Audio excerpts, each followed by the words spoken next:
Welcome back to Review One Box. In today's video we are going to talk about the all-new Kia EV8. So before we get started, make sure to subscribe to my channel and click on the bell icon to enable notification alert for the upcoming videos. You can also find us on Facebook and Instagram by using our official handle at Review One Box. Links are also provided in the description below.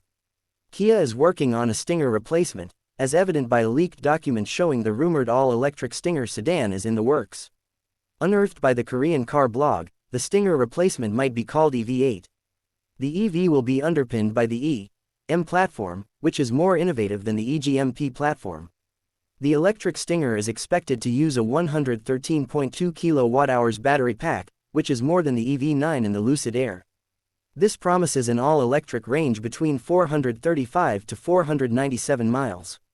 In terms of performance, it will reportedly max out at 612 horsepower using a combination of a 268 horsepower front and a 449 horsepower rear motor, nearly double what the twin-turbo V6-powered Stinger made.